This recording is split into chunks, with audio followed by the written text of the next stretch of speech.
নমস্কার, আজ 9 এপ্রিল নৈহাটি অঙ্গসেনার প্রথম বর্ষের আজকে ক্লাস আছে বেসিক অফ অ্যাক্টিং। ক্লাস নেবেন Pritam Saha, creative director actor. আমি শুরু করতে বলবো প্রীতম সাহাকে আজকে ক্লাস। কমপ্লিট করে খাতাগুলো কন্টিনিউ ভিডিও যে অভিব্যক্তি দিয়ে বোঝানো হয় সেটুকুই আমরা জেনেছি। এখান থেকে শুরু অভিনয়ের পর, তারপরে পরবর্তীকালে নির্বাক সিনেমা হ্যাঁ, কিন্তু প্রথমে ওই গুহা মানব যেমন যখন ওরা ভাষা ব্যবহার করতে পারতো না, আগুনের ব্যবহার শিখলো, ধীরে ধীরে আরো অনেক কিছু ব্যবহার শিখলো, তখন পরস্পরকে আকারে ইঙ্গিতে যেটা বলতো, সেখান থেকেই অ্যাকচুয়ালি আমাদের অভিনয় মানে বোঝাতো যে আমার এটা প্রয়োজন বা এটা আমি করব, সেটা পরস্পরের মধ্যে যে আদান প্রদান হতো, মানে মনের ভাব প্রকাশের যে আদান প্রদান হতো, সেখান থেকেই আমাদের অভিনয়। এইটুকু জেনেছি। এবার বল,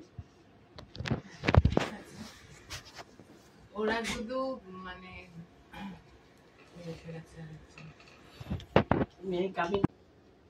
জিনিস আছে যেগুলো বুঝতে হবে। যেমন হচ্ছে প্রথমে অভিনয় হচ্ছে চরিত্র, একটা চরিত্রকে ধরি, তার উপরে তো আমরা অভিনয় করি। একটু নোট করবে, হ্যাঁ। 1 নম্বরটা হচ্ছে চরিত্র বোঝা। আজকে ডেট দাও।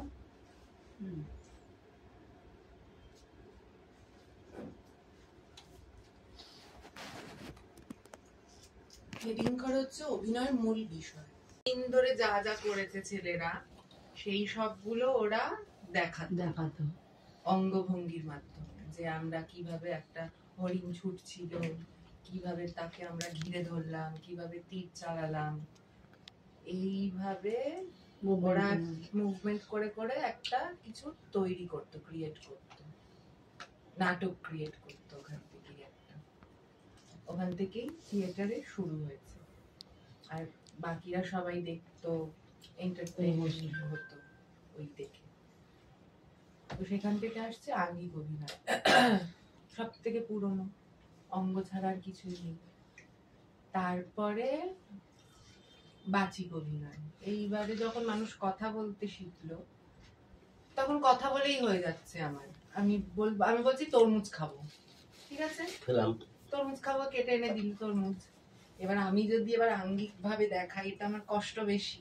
মানুষের যত কষ্ট কম করার তত করে। যখন কথা বলা বেরিয়ে গেল, তখন আর মানুষ কেন কষ্ট করবে? তরমুজ খাবো, ডাইরেক্ট বলবে তরমুজ খাবো বলে দিল। এইটা হচ্ছে এবারে বাচিক অভিনয়। বাচিক অভিনয় তারপরে আরো ডিটেলস আছে কিভাবে। এবার এই 4টে জিনিস হচ্ছে মূল উপাদান অভিনয়। 4 ভাগ, আঙ্গিক, বাচিক, সাত্ত্বিক আর। এরপরে আসছি আমরা একটা চরিত্র পেলাম। এবার সেই চরিত্রটাকে আমি প্রেজেন্ট করব। প্রেজেন্ট করার জন্য আমার কি কি করণীয়? প্রথমে চরিত্রটাকে বুঝতে হবে। আমার চরিত্র বুঝতে গেলে কি কি করতে হবে? তার জন্য 1 নম্বর হচ্ছে চরিত্রের প্রেক্ষাপট বুঝতে হবে। চরিত্রটা কে, চরিত্রটা কোথায় থাকে, যা যা ডিটেলস আমি বার করতে পারবো চরিত্রটার থেকে। কিভাবে হাঁটে, কিভাবে চলে, কিভাবে কথা বলে, এই সব কিছুকে আমি খুঁজতে গেলে আমি চরিত্রটার সম্পর্কে আরো অবগত হব। ফলে আমার প্রেজেন্ট করতে, দর্শকের চরিত্রটা বুঝতে সুবিধা হবে, আরো বাস্তবায়িত হবে, আরো ভালো হবে। ভালো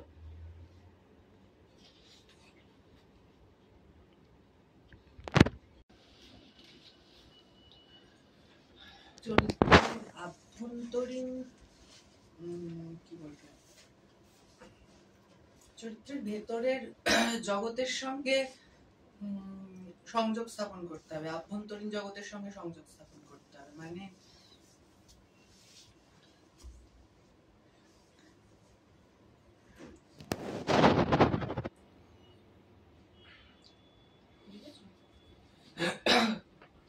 আভ্যন্তরীণ জগতের সঙ্গে সম্পর্ক স্থাপন মানে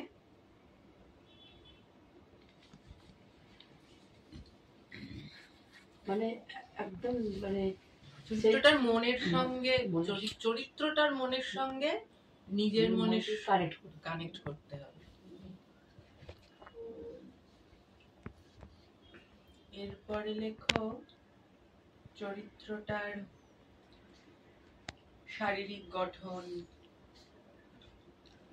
চলাফেরা, কথা বলার ভঙ্গি, মানে চরিত্রটা শারীরিক ভাষা জানতে হবে। কণ্ঠস্বর,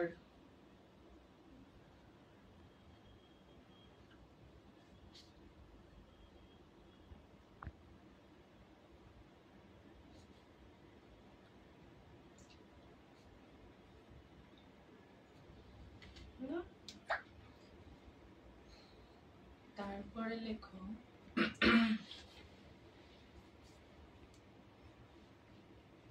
এটা চরিত্র হলো। এইবারে হচ্ছে গিয়ে লেখো এবার অভিনেতার ওইটার পয়েন্ট হচ্ছে অভিনয়ের মূল বিষয়।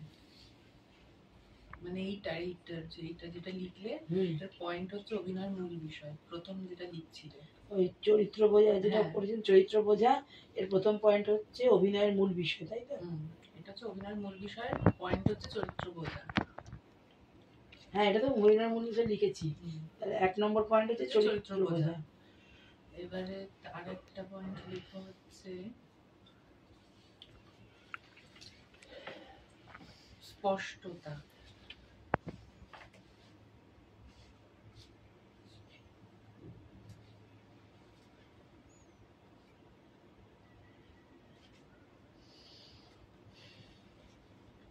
স্পষ্টতা, কথা বলার স্পষ্টতা, কিভাবে আমি কথা বলবো, আমার প্রত্যেকটা কথা যাতে শেষ শ্রোতা পর্যন্ত শুনতে পায়, সেই স্পষ্টতাটা অবশ্যই দরকার। ভাষার ছন্দ, তার স্কেল। আমার তো ভয়েস মডুলেশনই আসছে। কি এসছে? আমি জানি না ভয়েস চেঞ্জ আসে। এটা ভয়েস মডুলেশনই পরিবর্তন। মডুলেশন একটা এসছে সুরের ভাঁজ, একটা এসছে সুরের পরিবর্তন, সামঞ্জস্য সামঞ্জস্য বিধান, তিনটে বাংলা দেখাচ্ছে। প্রথমেই বলি স্বর পরিবর্তন বললে হবে। মডুলেশনই থাকে, সবাই জানে। নতুন করে কিছু লিখতে চাস না? মডুলেশন লিখেছি বাবা, বলো। ভয়েস মডুলেশন হচ্ছে কণ্ঠস্বরকে বিভিন্ন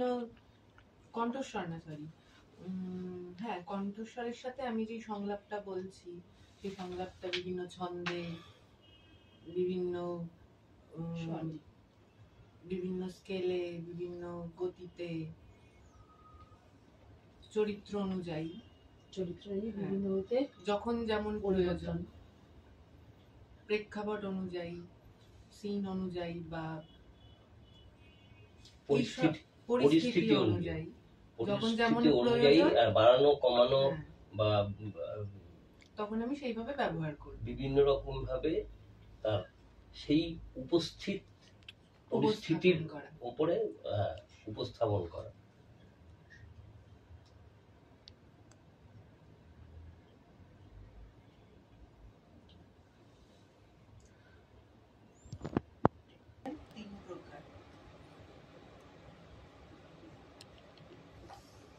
ভারতের নাট্যশাস্ত্র অনুযায়ী আঙ্গিক অভিনয় 3 প্রকার।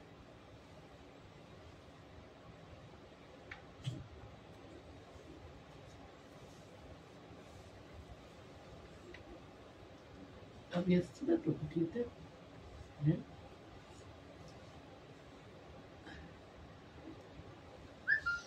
কি এক লেখো শাখা,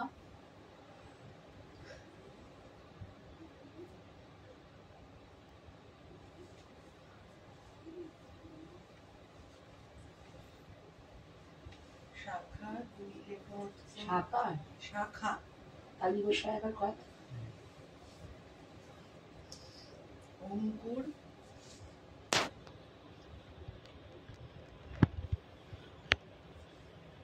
অঙ্কুর আর নৃত্য।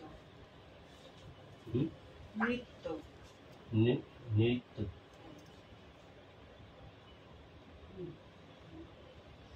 শাখা হচ্ছে হাতের বিভিন্ন মুদ্রা করে হাত বিভিন্ন ভাবে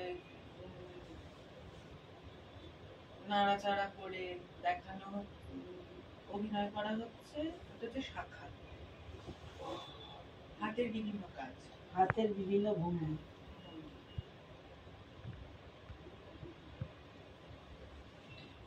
শুধুমাত্র হাতের ভঙ্গি।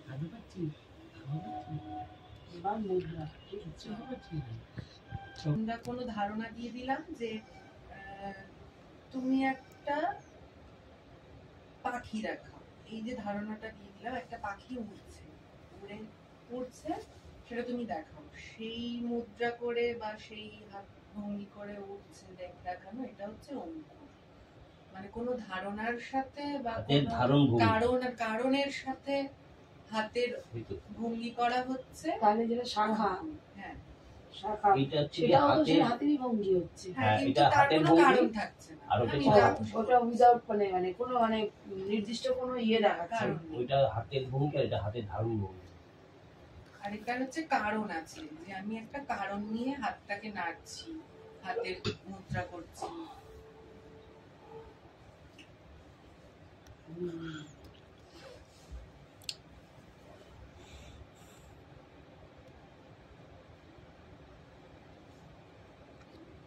গতি তাড়াতাড়ি আস্তে কমিয়ে বাড়িয়ে আমরা পরিস্থিতিকে বোঝাতে পারি। যেমন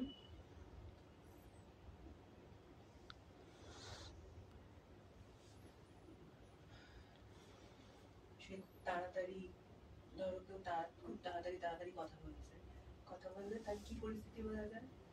কোনো উদ্বেগের সঙ্গে বলছে বা কোনো উদ্বেগের সঙ্গে বললে তখন তাড়াতাড়ি করে বলতে পারে, বা কোথাও যাবার তাড়া থাকতে পারে, তারা তাড়া তারপর ধরো কেউ আস্তে শুধু আস্তে যাবার তারা নয়, বিভিন্ন রকমের পরিস্থিতি হতে পারে। হ্যাঁ, ধরো একটা অ্যাক্সিডেন্ট হয়েছে, হ্যাঁ, সেইখানে সেইখানকার পরিস্থিতি বোঝানো যেতে পারে।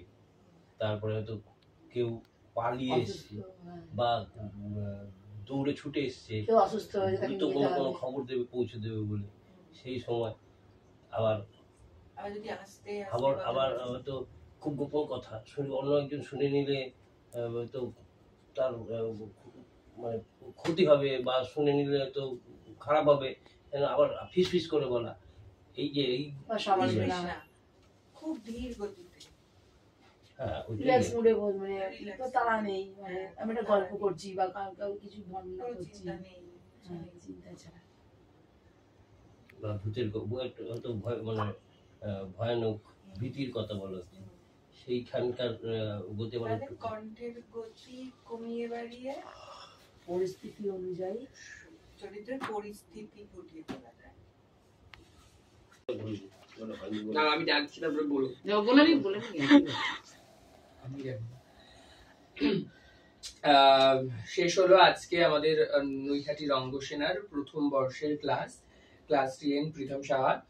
তো আজকের ক্লাসের যারা ছাত্র ছাত্রী ছিলেন তার মধ্যে ভোট অফ থ্যাঙ্কস দেবেন অঞ্জনদাকে আমি ডেকে নেবো ভোট অফ থ্যাঙ্কস দেওয়ার জন্য। নমস্কার, আমি অঞ্জন কুমার দাস, আমিও প্রথম বর্ষের একজন ছাত্র। আজকে দ্বিতীয় দিনে ক্লাস করলাম, খুব সুন্দর ক্লাস হয়েছে। আমাদের ক্লাস নিয়েছিলেন প্রীতম সাহা মহাশয়, তিনি আমাদের খুব ভালোভাবে শিক্ষা দিয়েছেন।